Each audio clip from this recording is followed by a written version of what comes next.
I ran a video a while back talking about the differences between the Tesla Cybertruck and the Ford Lightning, and I got a lot of very interesting comments, questions, concerns, and I wanted to address them because a lot of them were pretty good and all of them were valid, so, let's get into it.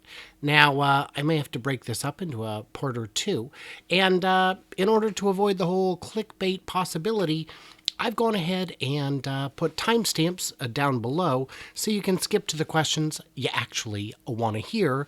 So let's get started. I'm Brian. Welcome to my Tesla weekend. We get it. You're a Tesla fanboy. But I do want to thank you for the unintentionally hilarious video. You're welcome, my friend. Thank you for the unintentionally hilarious response. I don't know. Exactly. You can't even reach into the bed of a Cybertruck while standing on the side. Some might ask why that's important. Well, if you gotta ask, you probably never owned a truck. Well, so first things first, I have owned a truck. I've owned an F-150, and I couldn't reach into the back of it. This was addressed back in the video about Cybertruck Myths Part 1. And the bigger thing is, remember, you don't have to reach into the back of a Cybertruck. You don't have to. You've also got a frunk. You've also got the bed, which is locked, and you've got a sub-vault, and you got a back seat. So unlike a lot of trucks, there's kind of no reason to reach into the back. And if you do wish to reach into the back, from the back end lowers down. So that's kind of an important distinction, I think. Sorry, these arguments are laughable. Why does it have the same shape? In part because it's sharing a lot with the gas trucks. Also, not everyone wants their truck to look like, well, something else. Size? I think Ford knows what they want, what their owners want and need out of their trucks. Yes, that's all fair. The problem is Ford is stuck dealing with the parts bin. The parts they already have are the parts they're going to use, even if they're not the best parts, because making new parts is a lot more expensive than just using the parts you got. A good example of this would be the entire shape. It's not the best. If you could start from ground zero, from square one, you would do that, and you might do it differently. The size, this wasn't my complaint. This was a complaint that was very common when the Cybertruck was unveiled. So I don't know. Yeah, I don't know. If you had asked, Henry Ford famously said, if you asked buyers what they wanted, they'd have said a faster horse. Ford will have access to this tech, though. They are all catching up to Tesla in every way in their first couple of years, and now they are sharing all the charging networks. So you're dead wrong. Well, fun. First of all, fun. Ford will not have access to the technology. Sandy Munro recently said on a interview with a Spanish YouTuber that they are years behind, that everyone is years behind Tesla on almost every category. The motors, the batteries, the software, all of it. So while they will have access to the supercharger network, that is perhaps not the advantage you think it is. But the big problem is they're still years behind. And it's because their energy is divided between focusing on ICE vehicles and focusing on electric vehicles. And so far, electric vehicles are simply not their focus. I'll keep my order for the Lightning. I want a truck that looks like a truck, and you can use all your existing truck accessories. I also want something that won't be a theft magnet. So I don't know why you would think a Cybertruck is a theft magnet. As far as vehicles go, Teslas are famously difficult to steal. And in terms of stealing stuff inside, if it's in the vault or the sub-vault, or even inside, it's going to be pretty tough to get in. So yeah, if you want a truck that looks like a truck, Lightning's your dog. For that matter, Rivian, which looks like it's going to be maybe first to market, looks like a truck. I don't know. At first, I thought this was satirical. Then I realized this guy is a jamoke. Another YouTuber with self-entitled knowledge. Hey man, I'm just glad you're here. I don't hate the Ford Lightning. I just recognize its shortcomings. Take that as you will. I do not have self-entitled knowledge. I've spent years researching electric vehicles. And there's very few things I've said that I would go back on.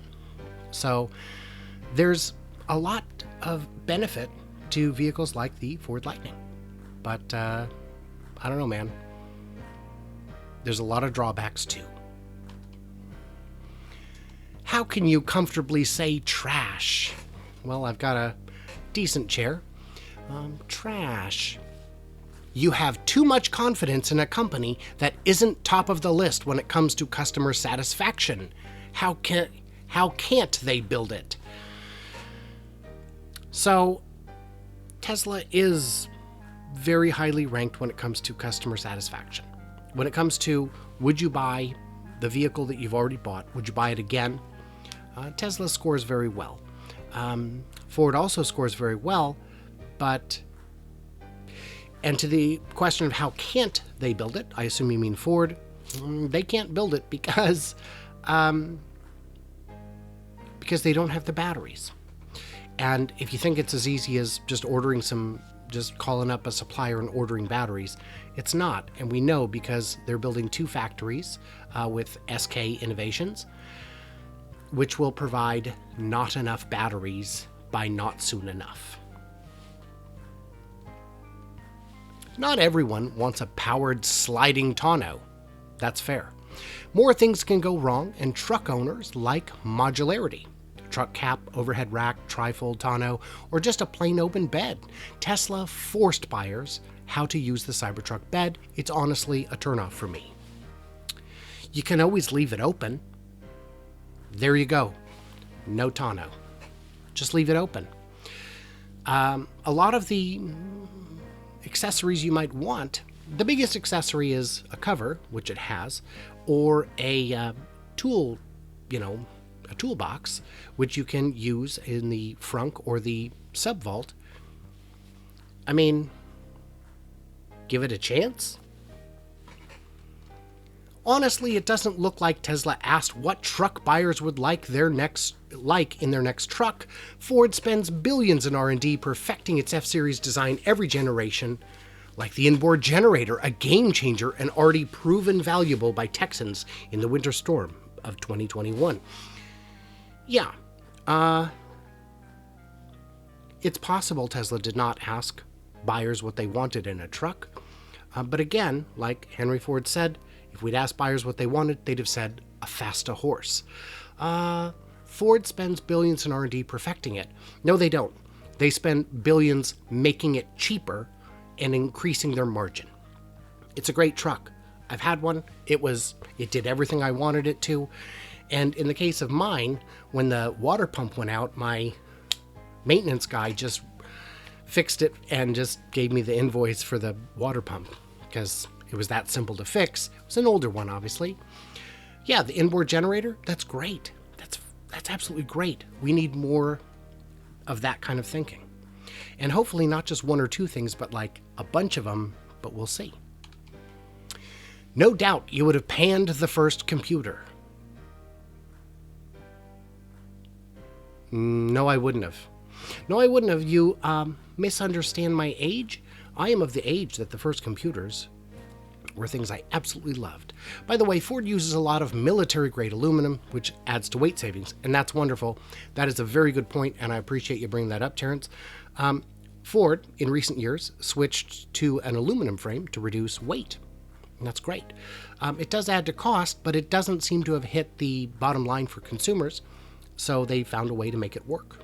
The big problem for all EVs is a shortfall of electrical generation, and I don't believe in the new infrastructure bill pending includes any nuclear power plant startups. The grid's fine. The grid works. The grid has vastly more than enough capacity. That is a well shared myth. The fact that blackouts only occur in very few locations, almost never, and they make the news is all the reason you need to know that we have enough power. And when it comes to demands for even more power, as more vehicles are connected to the grid, we'll just switch to time of use pricing, which will encourage everyone to charge, from 1 to 5 a.m. when there's very little demand for power. We got enough power. And nobody is complaining because most of us already drive F-150s. I have zero complaints about the design. That's awesome. That's awesome. And I'm not trying to be clever. I mean it. Good for you. Ford will sell every last truck that they decide to sell, that they decide to build. They're not going to build enough, in my opinion, and I will share numbers on that later. But the idea is that you can't know if it's a truck you want or not until you've had it. And for me, when I bought my F-150, I didn't care what it looked like. I needed something to do a job, and it either did the job or it didn't the job, and the F-150 did the job. I'm not sure what this one's in response to, but bruh, their window couldn't even handle a metal ball. That is laughable.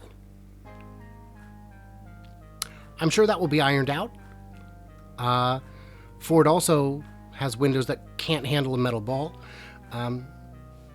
So I'm not even sure. But my friend, my Penguin and Bison Show friend, this will be, I'm sure, ironed out.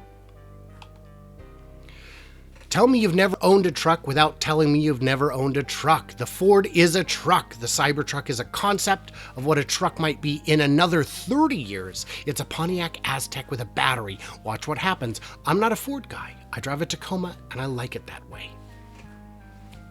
Cool. I have owned a truck. I've owned an F-150. It was fine. It was a good truck. It did the job. I don't know. I like you guys. Even the people who are mean to me, I really do. I appreciate you being here and advancing the conversation, but the Cybertruck as a concept of what a truck might be in another 30 years is hard to swallow considering it's probably going to be here in the next 6 months to a year.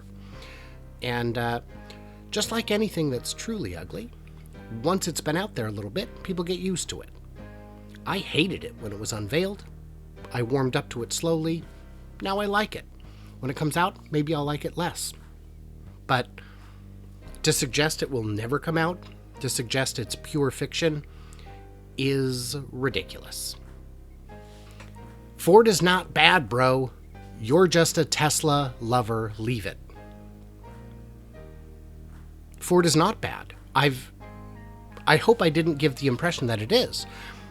I rent Fords most of the time when I rent cars. I've had great experiences with them. I can't think of the last time I had a bad experience with a Ford, but they're not innovative, and the Lightning is a half measure. And we know that because they're not planning to sell very many. Pretty bold words for a truck that you actually have never had your hands on. Cybertruck is useless. That's why Ford built a real truck. When they both hit the road, we'll see then. When it comes to truck, Ford knows how to do it, but hey, you're entitled to your opinion. Sounds like somebody is a little sore butt over Ford. Best-selling truck for like 50 years, so there's that. Maybe taxpayers should cut Tesla's subsidies? Tesla does not receive any subsidies that I'm aware of at this time. They don't. Ford, if you buy any electric Ford, buyers do receive a subsidy on that. Maybe that's what you meant? I haven't had my hands on the Cybertruck. Neither have you. I haven't had my hands on the Lightning, and neither have you. The Cybertruck being useless, I mean, that's just kind of mean, Mr. Phil McCracken, if that is your real name. which I think it is. Yeah, Ford does know how to build trucks. What they don't know how to build is top-tier EVs. The Mustang Mach-E is pretty great, but it's not good enough. It's a distant second, according to the experts who've torn them down, specifically Sandy Munro, who loves Ford and spent decades working with and for them. So, I don't know, man. I don't know. All right. Well, you know what? I think this one's gone on long enough. I have approximately 11 cajillion more questions to come, so I will do another one of these shortly. Go ahead and leave any additional questions, concerns, comments, and thoughts you might have had all up in the comments below. Leave me that thumbs up or down if you like. Be a little nicer in the comments, because I hasten to remind you there is in fact a real person on the other end of this. And if you really want to get under my skin, I do have a live stream coming up this Friday at 8 p.m. Pacific time. You could always tune in for that. And, you know, stay tuned, stay juicy. Can't wait to hear from all you clever robots in the comments. Let me know all the things I missed or misunderstood. And as always, a massive thank you to my Patreons, without whom this channel probably couldn't exist. So thank you guys so much. I appreciate all your help. And as a Patreon, of course, you get an ad-free experience, exclusive content, early access, and help keep the channel running for as little as $1 a month. So yeah, there you go.